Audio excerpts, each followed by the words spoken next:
এই শাওনকে 24 ঘন্টার ভিতর তারেক রহমানের সরকার গ্রেফতার না করে বাসা থেকে নামিয়ে জুলাই বিরোধী এই সন্ত্রাসীকে বিচারের মুখোমুখি করবো ইনশাআল্লাহ। আওয়ামী লীগকে পুনর্বাসনের দায়িত্ব যথাযথভাবে নিয়ে এই সরকারকে 2 বছরের ভিতর উৎখাত করবে। এই পান্না খান, এই লতিফ সিদ্দিকী, এই শাওনেরা যদি মাঠে থাকে, মুক্ত বাতাসে তাদেরকে রেখে এই সরকার দেশ চালাতে পারবে না। আওয়ামী কালচারাল ফ্যাসিস্ট সিডিআই খ্যাত শাওনের মুখে জুতা নিক্ষেপ করার লক্ষ্যে বাংলাদেশের জনগণের পক্ষ থেকে মঞ্চ 24 জুতা নিক্ষেপ কর্মসূচির আয়োজন করেছে।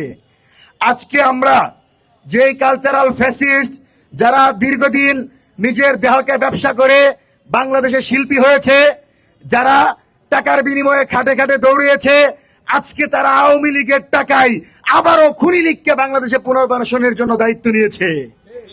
আমরা আপনাদেরকে জানাতে চাই, যদি কোন শক্তি আবারও আওয়ামী লীগের পক্ষে ন্যারেটিভ তৈরি করে, তাদেরকে প্রকাশ্যে বিচারের মুখোমুখি করতে হবে।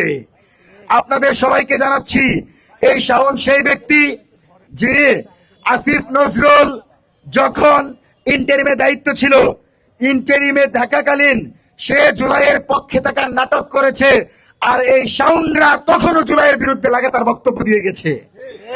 আমরা বলতে চাই, এদের পিছনে কোন এমন শক্তি জড়িত যারা দেশের বিরুদ্ধে, বর্তমান সরকারের বিরুদ্ধে, জুলাইয়ের বিরুদ্ধে সিডিআই এর মতন নগণ্য কথা বলতে পারে, অথচ সরকার তাদেরকে এখন পর্যন্ত গ্রেফতার করে নেওয়া অত্যন্ত লজ্জাজনক।